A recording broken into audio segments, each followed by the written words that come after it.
어제 참 오랜만에 우리 중3 아이들과 함께 한 16명이 모여서 교회에서 잠깐 기도하고 그리고 이제 풋살장에 가서 운동을 좀 했습니다. 여름 사역을 앞두고 전도 차원에서 기존의 학생들과 또 그 아이들을 격려해서 새로운 친구들을 오게 했는데 거의 한 2년 만에 봤던 친구들도 있었습니다. 코로나로 인해서. 근데 그 아이들이 운동장에서 제가 옆에 이렇게 앉아 있는데 자기들이 공을 차다가 한 2명의 녀석이 저한테 갑자기 이런 말을 하는 겁니다. 목사님, 왜? 그랬더니 목사님 잘생기셨습니다. 그러는. 그래서 내가 밥 사줄게 그랬습니다. 우리 옆 사람에게 멋지십니다. 잘생기셨습니다. 인사 한번 하시기 바랍니다. 네, 아름답습니다. 네. 네. 쑥스럽습니까? 저도 어제 그 이야기 듣고 굉장히 쑥스러웠습니다. 하나님 안에서 좋은 만남이 이루어졌고 그 만남이 이렇게 또 예배의 자리에서 또 이어지고 있습니다. 좋은 만남을 늘 사모하면서 이 만남 속에서 하나님이 원하는 아름다운 천국을 계속해서 만들어가는 여러분들이 되실 수 있기를 축복합니다. 사도 바울이 제3차 선교를 마치고 드디어 이제 예루살렘으로 돌아왔습니다. 6월절이 되기 전에 예루살렘으로 돌아와서 20년 선교 사역에 대한 감사의 예배를 함께 드리고 싶었지만 선교의 일정이 여의치 않아서 6월절에 오지 못하고 오순절에 도착을 했습니다. 그는 예루살렘 교회의 장로님들의 따뜻한 환대를 받으면서 그동안 있었던 이방인의 선교 사역에 대한 선교 보고를 이제 하게 됩니다. 사도 바울 한 사람으로 말미암아 그 당시에 유럽과 아시아와 아프리카까지 하나님의 복음이, 이 십자가의 복음이, 복음의 씨앗이 뿌려졌습니다. 여러분, 한 사람이 한 사람을 전도하기도 얼마나 힘이 듭니까?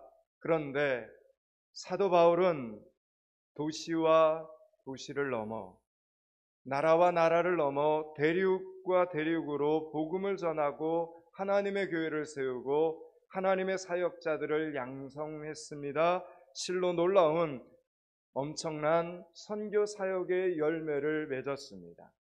기뻐하고 또 기뻐할 일이요, 하나님께 영광 또 영광을 돌릴 만한 사역을 하고 바울은 예루살렘 교회로 돌아옵니다. 그런데 이상한 건 예루살렘 교회는 이렇게 돌아온 사도 바울로 인하여 기쁨은 잠깐이요 오히려 큰 근심에 빠집니다. 오늘 본문 위에 21절과 22절을 한번 읽겠습니다. 21절과 22절입니다. 내가 이방에 있는 모든 유대인들을 가르치되 모세를 배반하고 아들들에게 할례를 행하지 말고 또 관습을 지키지 말라 한다 함을 그들이 들었도다. 그러면 어찌할꼬? 그들이 필연 그대가 온 것을 들으리니. 아멘. 여러분, 21절과 22절을 우리가 쭉 보면 그냥 이렇게 읽어만 봐도 이게 밝은 내용이 아니구나라는 걸 느끼게 되지 않습니다. 이 당시의 유대인들은 아직도 모세의 율법을 철저히 지키고 있었습니다. 지금은 신약 시대 이야기인데 구약에 있는 모세의 율법을 유대인들은 철저히 지키고 있었습니다. 물론 예수 믿는 저와 여러분은 율법을 따르지 않습니다. 예를 들면 유대인들은 돼지고기를 먹지 못하지만 우리는 마음껏 먹습니다. 유대인들은 고기와 우유를 겸하여 먹지 못하지만 우리는 햄버거나 샌드위치를 먹으면서 우유를 마실 수도 있고 고기와 스프를 함께 먹을 수도 있습니다. 우리는 모든 율법으로부터 자유로운 사람들입니다. 그것을 공식적으로 인정한 것은 사도행전 15장에 나오는 예루살렘 공의회의 결정 때문입니다. 사도들은 복음을 전할 때에 율법을 전하지 않아도 된다라고 선포를 했습니다. 율법을 그래서 전할 필요가 없었습니다. 구약에서는 이방인과 하나님의 백성을 구분하기 위해서 율법이 필요했습니다.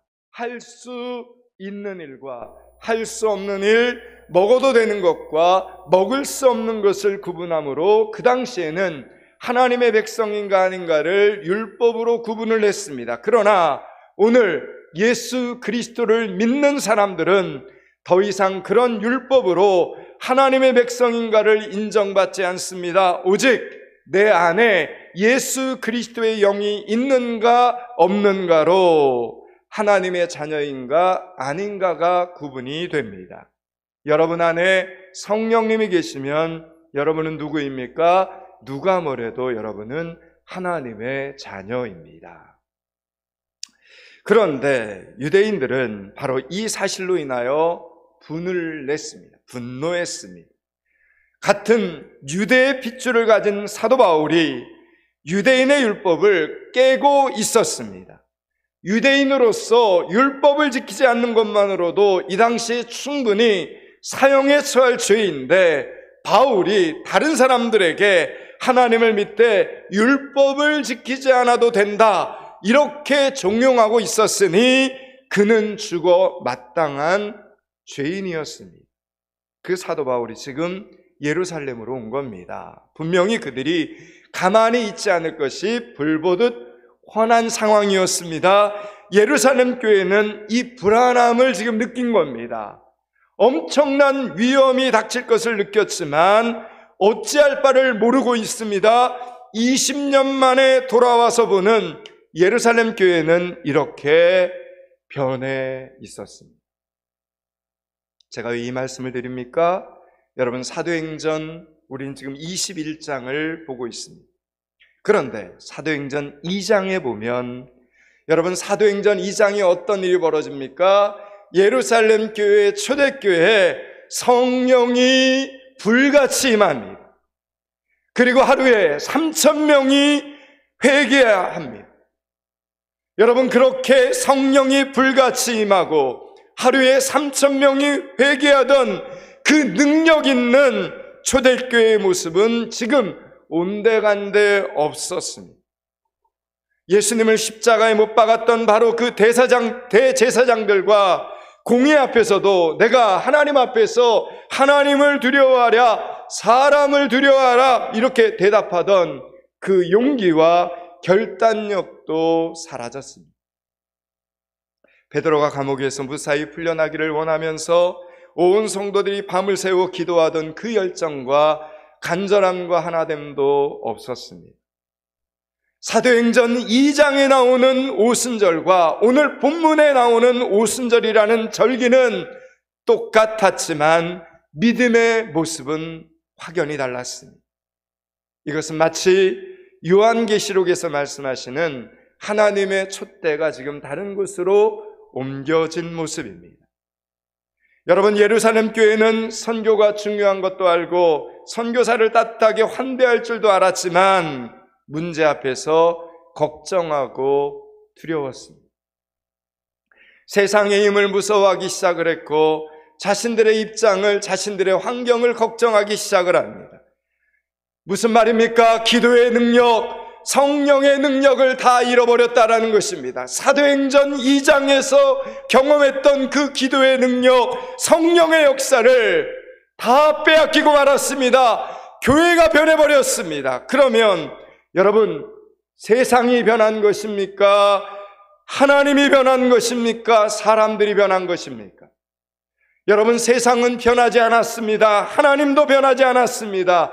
그때나 지금이나 세상은 여전히 교회를 핍박합니다. 그때나 지금이나 하나님은 변함없이 하나님의 교회를 지켜주십니다. 그런데 사람들은 변했습니다.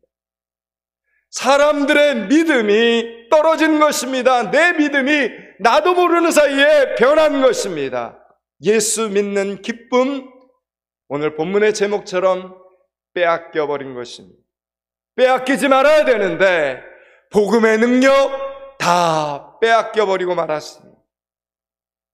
그렇게 기도를 잃어버린 예루살렘 교회, 성령의 역사를 더 이상 기대하지 않는 예루살렘 교회는 사도 바울을 지켜주지를 못합니다. 사도 바울은 이제 예루살렘 성전에서 마치 죄인처럼 체포가 됩니다. 예수님이 겟세마네 동산에서 그렇게 체포됐던 것처럼 죄인처럼 사도 바울도 체포가 됩니다. 그의 제목은 성전을 더럽히는 자라는 제목이었습니다. 오늘 본문 27절과 28절을 천천히 읽겠습니다. 27절 28절을 읽습니다. 그 이래가 거의 참에 아시아로부터 온 유대인들이 성전에서 바울을 보고 모든 무리를 충동하여 그를 붙들고 외치되 이스라엘 사람들아 도우라. 이 사람은 각처에서 우리 백성과 율법과 이곳을 비방하여 모든 사람을 가르치는 그 자인데 또 헬라인을 데리고 성전에 들어가서 이 거룩한 곳을 더럽혔다 하니. 아멘. 자, 여러분 보십시오. 예수님께서 부활하시고 승천하신 후에 하나님께 가장 큰 영광을 돌린 사람을 우리가 찾아본다면 여러분 그 중에 한 사람이 사도 바울 아닙니까? 그런데 그 사도 바울이 하나님을 모욕했다라는 이 제목으로 붙잡힌 것입니다. 여러분 이것이 바로 세상의 평가라는 것입니다. 오늘 말씀처럼 몇몇 흥분한 유대인들은 사도 바울을 온 예루살렘 사람들의 적으로 만들길 원했습니다. 그래서 오늘 본문의 말씀처럼 다른 유대인들을 향하여 외칩니다. 이스라엘 사람들아 도우라. 이 사람은 우리의 거룩한 율법을 폐하고 성전을 더럽히는 사람이라. 이렇게 선동을 합니다. 이 말 한마디에 예루살렘 성 안에 있는 모든 유대인들이 벌떼처럼 달려들었습니다. 그들은 지금 사실 여부를 확인하려고 하지 않았습니다. 어찌된 일인지 정당한 재판도 하지 않았습니다. 그들은 오직 사도 바울을 자신들의 손으로 죽여 없어야 된다 외치며 그래야 성이 차는 사람들로 보입니다. 그렇게 해야 저들은 하나님을 잘 믿는 사람들이다, 율법을 잘 지키는 사람들이다, 이렇게 생각을 했던 것입니다. 여러분, 사람의 생각이란 이렇게 무서울 때가 있습니다. 우리가 무엇을 생각하고 있느냐에 따라 우리는 무섭고 이렇게 잔인한 사람들이 될 수 있고 어리석고 방탕한 사람들이 될 수 있습니다. 여러분 자신하지 마십시오. 지금도 중동 지역에서는 명예살인이라는 이름으로 아주 잔인한 피를 흘리는 것을 정당화하고 있습니다. 12살 먹은 미나의 아버지는 60살 먹은 할아버지뻘 되는 남성에게 그 딸을 12살 딸을 시집을 보냈습니다. 시집간 지 5년 동안 하루도 빠짐없이 심한 매질과 학대를 견디다 못한 미나는 옆집 젊은이의 도움을 받아 도망을 치게 됩니다. 그런데 이 사실을 알게 된 미나의 친정 오빠가 감히 집안의 명예를 더럽혔다 이렇게 생각을 하고 동생을 쫓아가 동생을 도와준 남자를 도끼로 살인하고 미나에게 15번이나 도끼를 휘둘러서 동생도 그 자리에서 살해를 했습니다. 여러분, 저들은 집안의 명예를 지키기 위한 일은 살인이 아니다 이렇게 지금도 형법에 규정되어 있습니다. 여러분, 사람의 생각 속에 하나님이 계시지 않으면 가장 무서운 존재가 바로 사람입니다. 여러분, 사탄은 이런 사람들을 이용하여 악한 역사를 지금도 이루어내고 있기 때문입니다. 사도 바울은 지금 생사의 위험에 빠졌습니다. 무려 20년 동안 하나님의 복음을 위해 하나님 앞에 충성스럽게 하나님의 사명을 감당한 사도 바울은 이제 처참하게 매질을 당하게 됩니다. 이제 그에게는 죽는 일밖에는 남아있지 않았습니다. 여러분, 그때 천부장 백부장 군사들이 이 소식을 듣고 달려옵니다. 오늘 본문 31절 32절입니다. 31절 32절을 같이 읽습니다. 그들이 그를 죽이려고 할 때 온 예루살렘이 소란하다는 소문이 군대 천부장에게 들림에 그가 급히 군인들과 백부장들을 거느리고 달려 내려가니 그들이 천부장과 군인들을 보고 바울 치기를 그치는지라. 아멘. 바울 치기를 그치는지라 이렇게 말합니다. 이 사람들 역시 사도 바울의 편은 아닙니다. 도시를 소란하게 한 죄를 묻기 위해 달려온 것입니다. 이제 사도 바울은 천부장에게 무엇을 말해야 되겠습니까? 자신의 무죄함을 변론해야 되지 않겠습니까? 억울하게 맞아 죽게 되었으니 생명을 좀 보호해달라, 이렇게 바울이 천부장과 백부장에게 부탁을 해야 되지 않겠습니까? 그런데 사도 바울은 천부장에게 이렇게 말하면, 여기 있는 사람들에게 내가 좀 말할 수 있는 좀 시간을 달라, 이렇게 부탁을 합니다. 여러분, 그는 지금 무슨 말을 하고 싶었던 것입니까? 22장 1절에 보니 이런 말이 있습니다. 부형들아, 내가 지금 여러분 앞에 변명하는 말을 들으라, 이렇게 말합니다. 여러분, 사도 바울은 지금 자신을 때려 죽이려는 사람들입니다. 그 사람들 앞에 있습니다. 심한 매질을 당하고 있습니다. 이렇게 자신을 때려 죽이려는 사람들을 향하여 이 극악무도한 복도들아, 이렇게 말하는 것이 아니라 아버지여, 형제들이여, 이렇게 말을 합니다.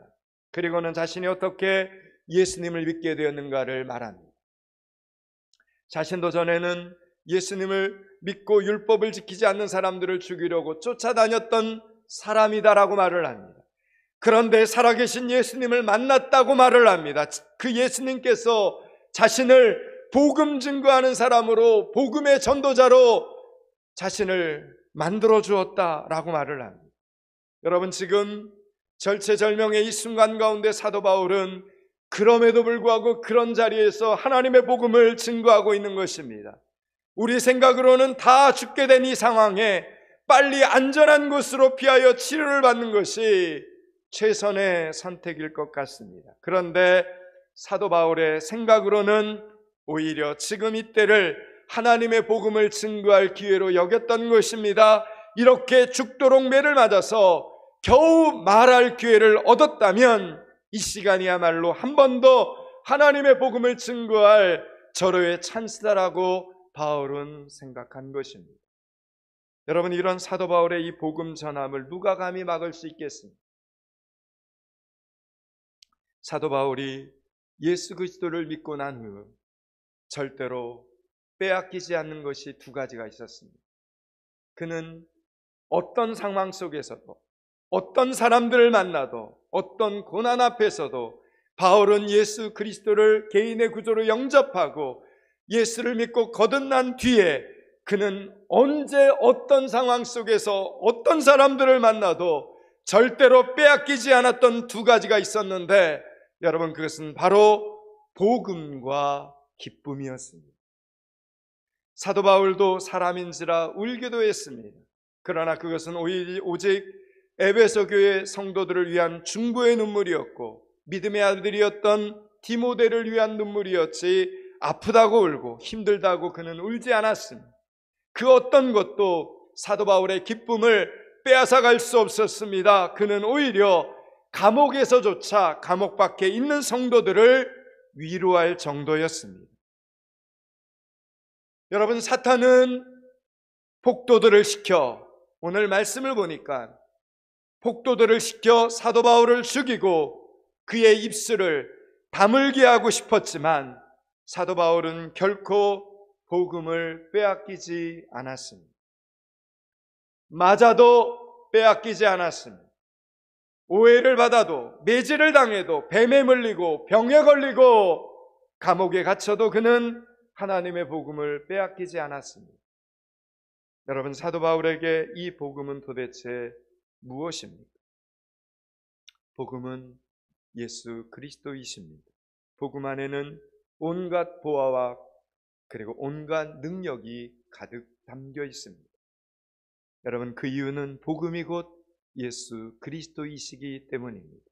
그러므로 무슨 일이 있어도 사도 바울은 이 복음을 빼앗기지 않았습니다. 그렇다면 우리들은 어떻습니까? 2022년을 살아가는 저와 여러분은 어떻습니까? 우리들은 무슨 일이 있어도 복음을 빼앗기지 않고 있습니까?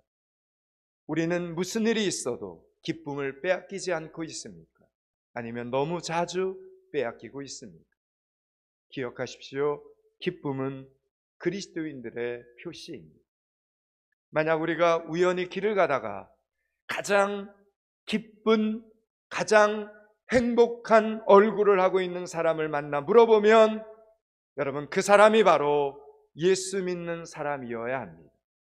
왜냐하면 기쁨은 그리스도인들의 삶의 표시이고 그리스도인들이 누리는 특권이기 때문입니다. 우리는 기쁨을 누려야 합니다. 우리 안에는 무엇이 있기 때문입니까? 복음이 있기 때문이요, 우리 안에는 예수 그리스도가 계시기 때문입니다. 만약 우리가 요즘 기쁨을 빼앗긴 채 아무런 삶의 낙이 없다 느낀다면 예수 그리스도의 이름으로 싸워야 합니다. 우리의 믿음을 병들게 하고 우리의 신앙을 병들게 하고 우리의 삶의 목적을 병들게 만드는 사탄의 악한 계교와 맞서 싸워야 합니다. 근심, 걱정, 염려가 찾아올 때 하나님의 말씀을 붙잡고 사도 바울처럼 맞서 싸워야 합니다. 다윗처럼 내 영혼아 내가 어찌하여 낭망하느냐, 너는 너의 하나님을 바라라 외쳐야 됩니다. 몸이 아프고 응답이 늦어지고 물질이 궁핍할 때도 외치시기 바랍니다. 믿음으로 외치시기 바랍니다. 바다에서도 길을 내시고 태양을 멈추기도 하시며 여러분 사자 입에서도 저와 여러분을 구원하시는 그 하나님께서 우리의 문제 가운데 반드시 응답하심을 믿고 외치는, 선포하는 여러분들이 되시기를 축원합니다. 여러분, 우리는 그렇게 살아야 되는 사람들입니다. 몇 해 전에 유진 랑이라는 돈 많은 부자가 뉴욕의 빈민가 어느 초등학교에서 6학년 학생들에게 강연을 했습니다. 초등학교 6학년 아이들 앞에서. 그 학교는 빈민가 한가운데 있었고 건물은 다 쓰러져 가고 있었습니다. 어린이들의 정신 상태 역시 학교 건물처럼 무너져 내리고 있었습니다.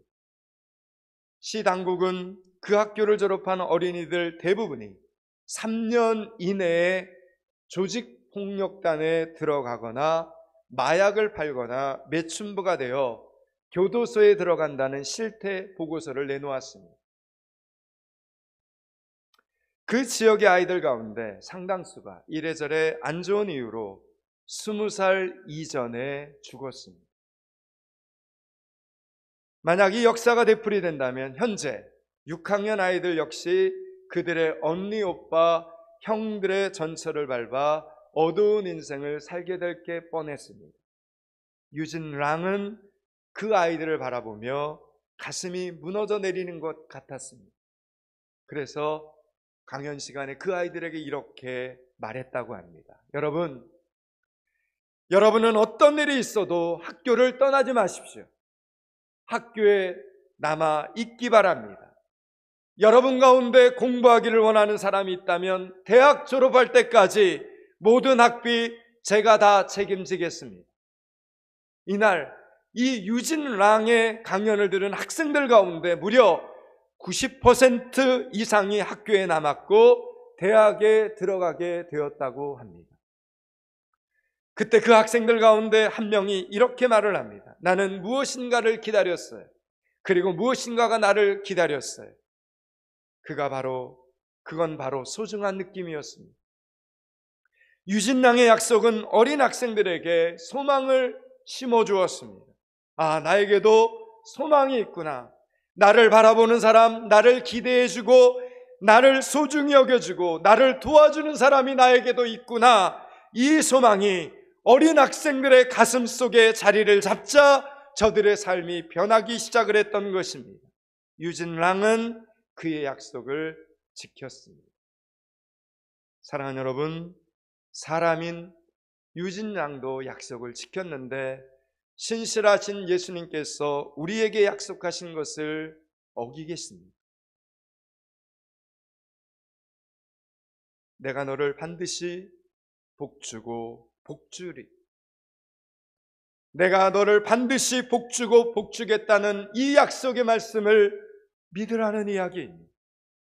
내가 너를 열국의 아버지가 되고 내가 너를 열국의 어머니가 되게 하겠다는 이 약속을 믿을 수 있는 여러분들이 되시기를 축원합니다. 하나님께서 너를 통하여 영광을 받으시겠다는 이 하나님의 놀라운 약속을 믿는 믿음의 성도들이 되실 수 있기를 축원합니다. 그렇게 말씀이 생명이 되실 수 있기를 축복합니다. 우리가 세상에서 매 순간마다 기쁨을 유지한다는 것은 결코 쉬운 일이 아닙니다. 그러나 우리에게는 복음이 있습니다. 우리에게는 예수님이 있습니다. 그리고 그 예수님께 기도할 수 있습니다. 또 우리에게는 주일이 오고 있지 않습니다. 여러분, 금요일은 예수님의 인생에서 가장 고통스러운 날이었습니다. 얼마나 그 금요일 밤이 끔찍하셨던지 예수님은 그날을 앞두고 피땀을 흘리며 기도를 하셔야만 했습니다. 그렇게 예수님의 앞날은 끝난 것처럼 보였습니다. 다들 예수님이 대적들에게 패했다, 패배했다, 졌다 이렇게 생각을 했습니다. 하지만 하나님께는 또 다른 계획이 있었습니다. 한치 앞도 모르는 원수들은, 마귀들은 금요일에 예수님의 시신을 무덤에 안치하고 자축 파티를 열었습니다. 하지만 우리가 아는 것처럼 주일 아침이 되자, 주일 새벽이 되자 기막힌 반전이 이루어졌습니다. 무덤은 예수님을 붙잡아 두지 못했습니다. 죽음도 우리 예수님의 발목을 붙잡지 못했습니다. 어둠의 세력은 우리 예수님을 막을 수가 없었습니다. 여러분, 그날이 바로 주일입니다. 주일. 세상 사람들은 주일의 능력을 알지 못해도 우리는 주일의 능력을 알아야 합니다. 주일의 능력을 깨달아야 되고 주일의 능력을 체험해야 합니다. 사랑하는 여러분, 우리가 인생의 마지막 같은 끔찍한 금요일을 사는 심정이라 할지라도 하나님이 여러분에게 주신 기쁨 빼앗기지 마시기 바랍니다. 우리에게는 여전히 주일이 다가오고 있습니다. 우리에게는 하나님께서 원수를 이기시고 모든 것을 역전시키신 주일이 오고 있습니다. 그러므로 기뻐하시기 바랍니다. 그러므로 즐거워하시기 바랍니다. 그러므로 열심히 찬송하고 열심히 감사하는 여러분들이 되시기를 축복합니다. 주일날 이렇게 하나님의 성전에 나와서 예배를 드릴 때마다 조금씩 조금씩 승리가 내 곁으로 우리 가정 가운데 찾아오고 있음을 믿으시고 열심히 복음을 증거하시기 바랍니다. 열심히 십자가의 복음을 증거하는 여러분들이 되시기를 축원합니다. 특별히 이번 주 토요일 오후 4시 여러분 전도의 날 전도 현장에서 승리하는 여러분들이 되시기를 축복합니다. 이제 말씀을 마치려고 합니다.